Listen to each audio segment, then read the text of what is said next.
பொது எதிரணியின் ஏற்பாட்டில் பண்டாரவளை நகரில் நேற்று பொதுக்கூட்டம் ஒன்று நடைபெற்றது.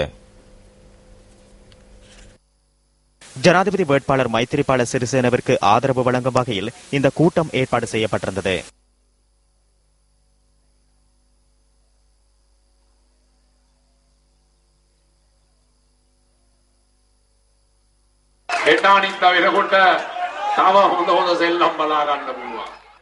எதிர்வரும் தினங்களில் மேலும் பல சிறந்த விளையாட்டுகளை பார்க்க முடியும்.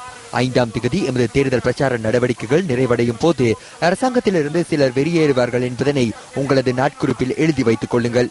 அரசாங்கத்திற்குள் இருந்து கொண்டே ஒரு சிலர் செயற்படுவார்கள். நாம் அவ்வாறான திட்டம் ஒன்றை அமைத்துவிட்டே அங்கிருந்து வெளியேறினோம். அதனை மஹிந்த ராஜபக்ஷ அறிய வேண்டும்.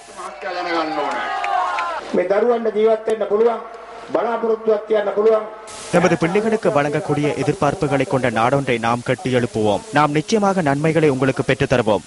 பலம் வாய்ந்த அடித்தளம் ஒன்றை கொண்ட நாடொன்றையும் உலகத்துடன் ஒன்றாக பயணிக்கக்கூடிய நாடொன்றையும் இத்தனை காலமாக பின்னோக்கி சென்ற நாட்டை மீண்டும் முன்னோக்கி கொண்டு சென்று மக்களின் அபிலாஷைகளை நிறைவேற்றக்கூடிய நாடொன்றையும் நாம் கட்டியெழுப்புவோம். அதற்கான வாக்குறுதியை நாம் அளிக்கின்றோம்.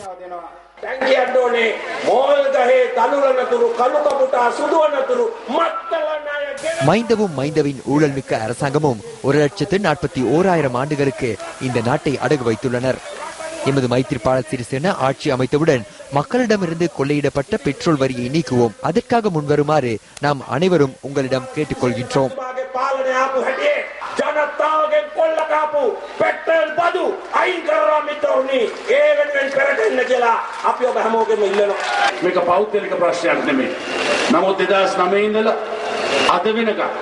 இது தனிப்பட்ட பிரச்சனை அல்ல. எனினும் 2009ஆம் ஆண்டு முதல் இன்று வரை நாட்டில் முன்னெடுத்த அழிவிற்காக அவரை எம்மால் மன்னிக்க முடியாது. அதே போன்று இந்த அரசாங்கத்தையும் மன்னிக்க முடியாது. இந்த முறையை மாற்றுவதற்கு சட்டத்தை நடைமுறைப்படுத்தும் நாடு ஒன்று எமக்கு தேவையாக உள்ளது.